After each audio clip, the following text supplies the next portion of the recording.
I was thinking Islam has not been that conducive for new cults to emerge from within Islam. Ahmadi is one cult. Mirza Ghulam Ahmad Qadiani was a cult leader. He created his own offshoot from within Islam. Baha'is maybe another one, but they kicked them out too. But other than that, Islam has not been a perfect breeding ground for new cults. But Christianity, on the other hand, has been. Mormonism, Seventh-day Adventists. There's so many others like this. Who was the guy who drank Coca-Cola? There's so many. They were all coming from Christian perspective, yeah? Let's just go with the popular mainstream view that the main purpose of Islam was to say that I am the final prophet. So therefore, we have had many saints, men of God, but they never claimed prophethood. They never created their own cults, even though they created different sects, but not cults. There's a bit of a difference. So Andrew Tate has been coming from Christian worldview. And like any cult leader, these guys have immense self-belief and they exhibit extreme narcissism. And Andrew Tate, it fits right there. Do you agree so far? Yeah. Andrew Tate, he focuses more on God rather than Muhammad himself.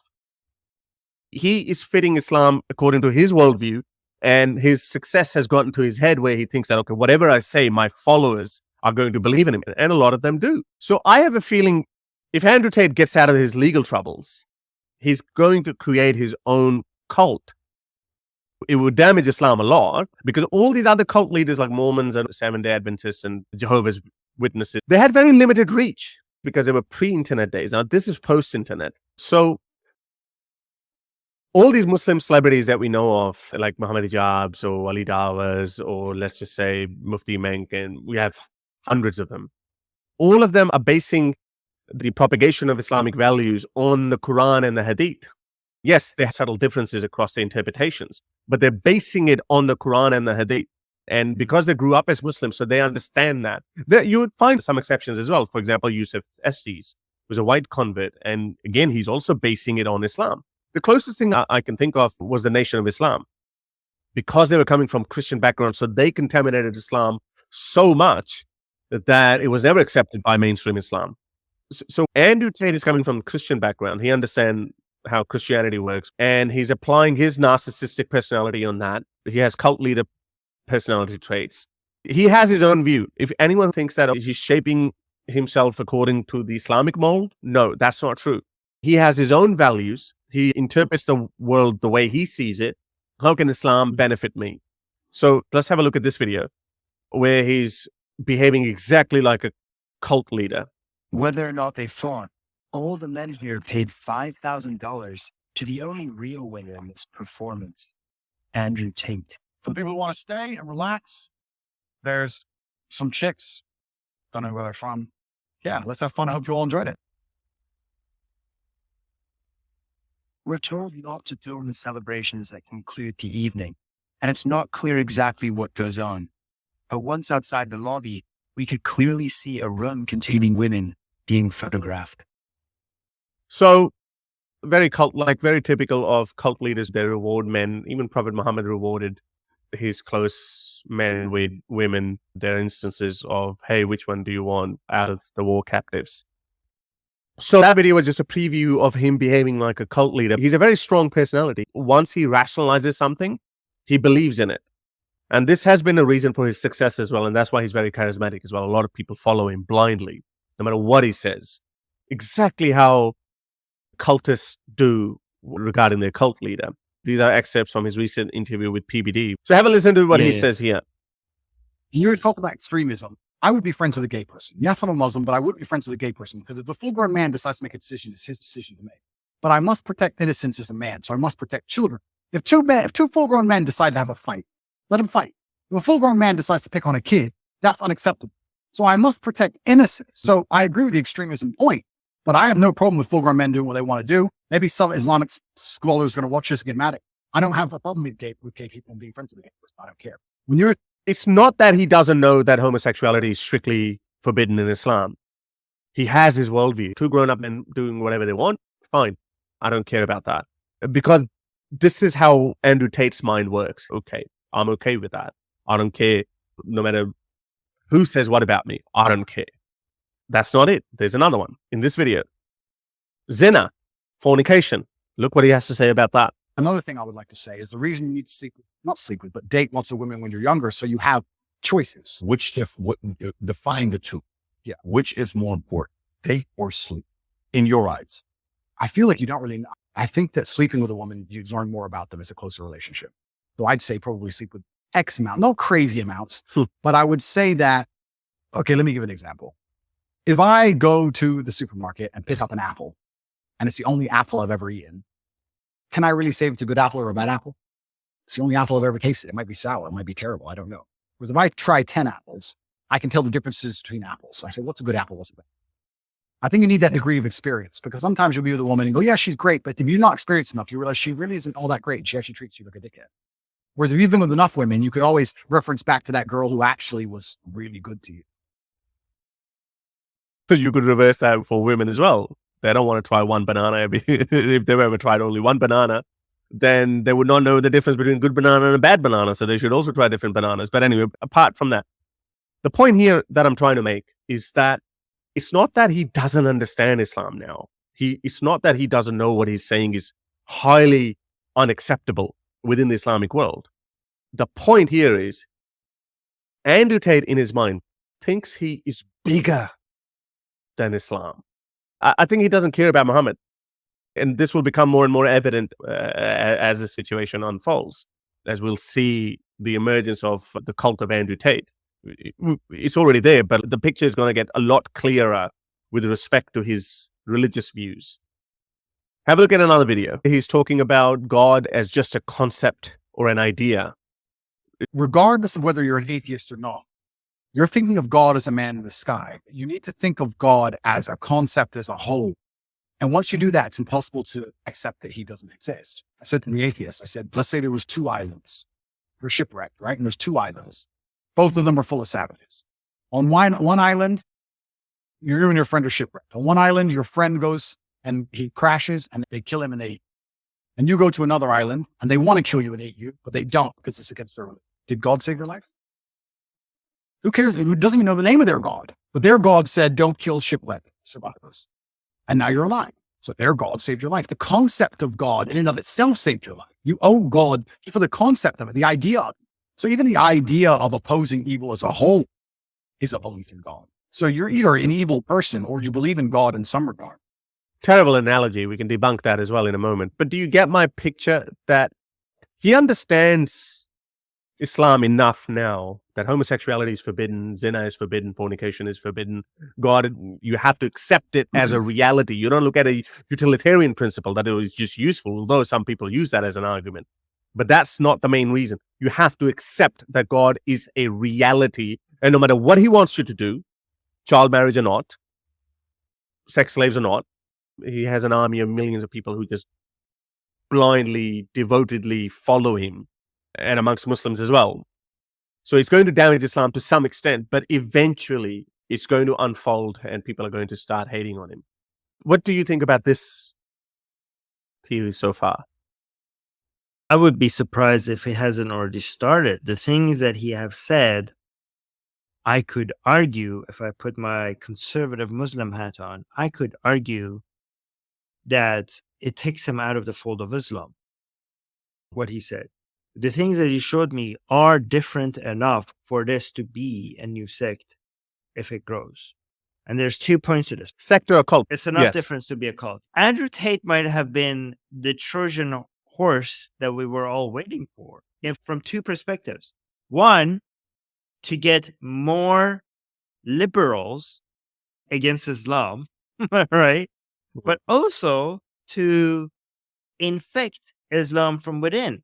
Because what they celebrated was an Islamic champion that will come and popularize Islam among Western Muslim men.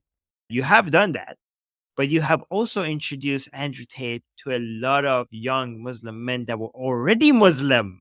Yes. Okay? Who did not need Andrew Tate. Who did not need Andrew Tate, who celebrate him, who revere him, but now they're being exposed to ideas like being gay is okay. Having sex out of marriage is okay. Is that what you wanted? Because that's now what he's advertising to Muslim men, young Muslim men.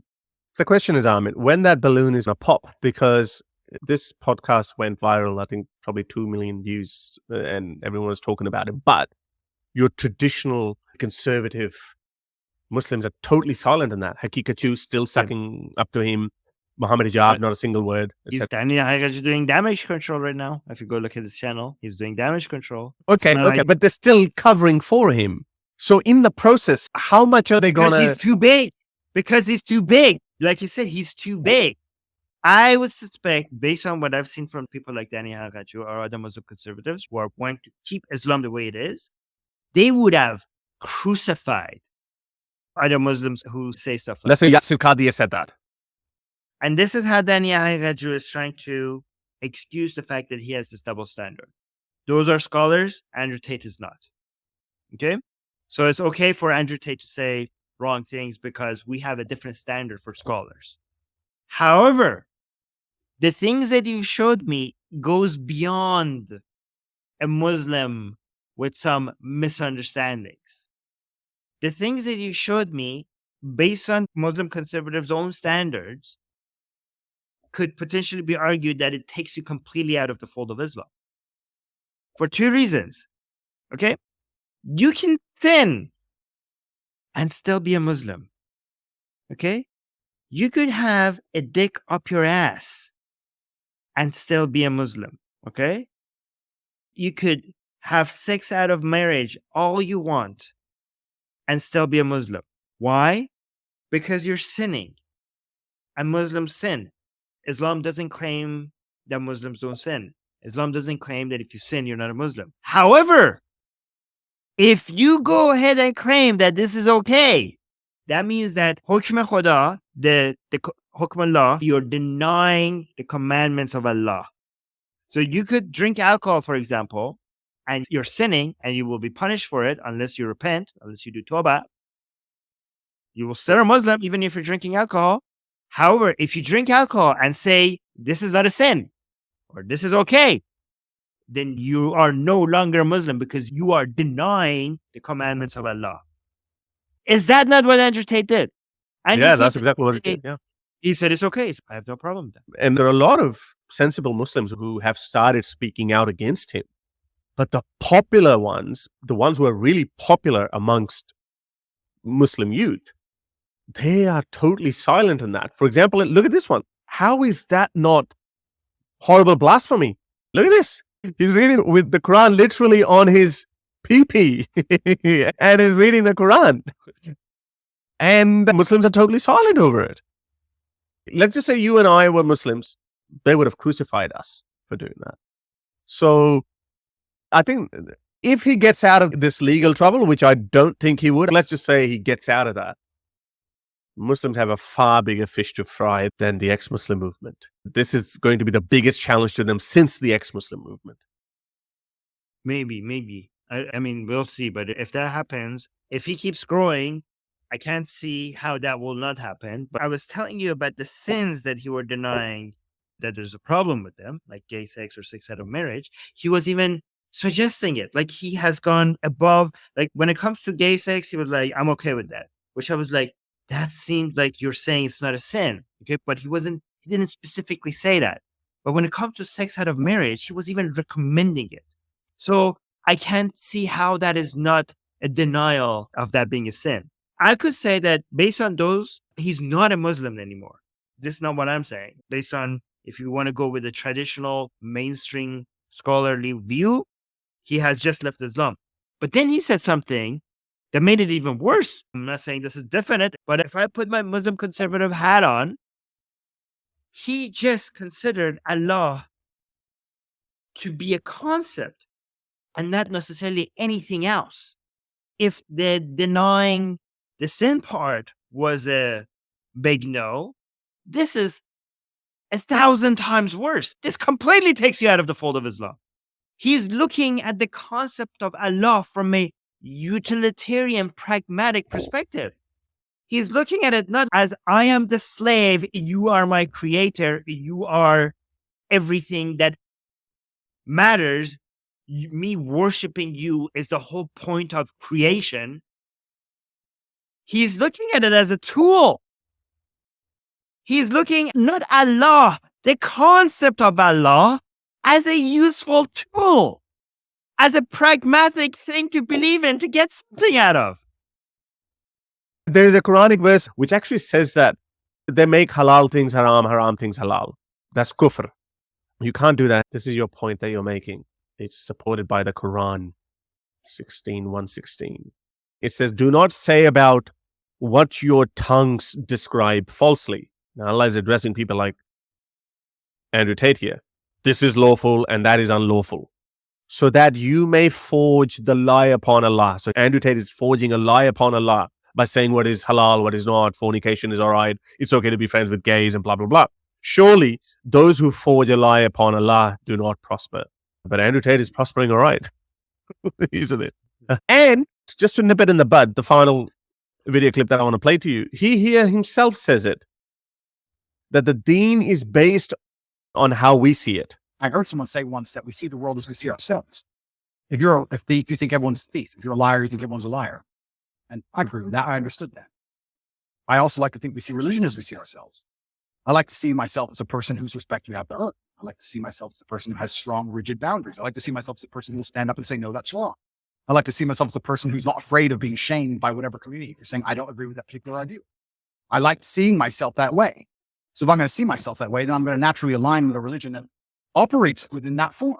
So he basically said that the way I see myself, I'm going to align with Islam. And this is why whenever he runs into a roadblock, he molds Islam according to his own view. He's not submitting himself to Allah. He's submitting Islam to himself. And if you actually look at his entire history, he does say that, oh, Islam does this, which is what I believe in. Like, oh, women have a certain role, blah, blah, blah. And then he says, oh, which other religion is most compatible with my worldview? And that was Islam. And this is what he's doing. And that basically concludes my argument that he is recreating his own Islam, not in a lipstick Muslim kind of way, because as you said, those Muslims also say, a non-hijabi woman would say, yes, Allah expects me to wear a hijab, but I'm a sinful woman, I'll turn to it, blah, blah, blah. That's been a traditional modus operandi of all these lipstick Muslims. But Andrew Tate is an outsider. He's not doing that.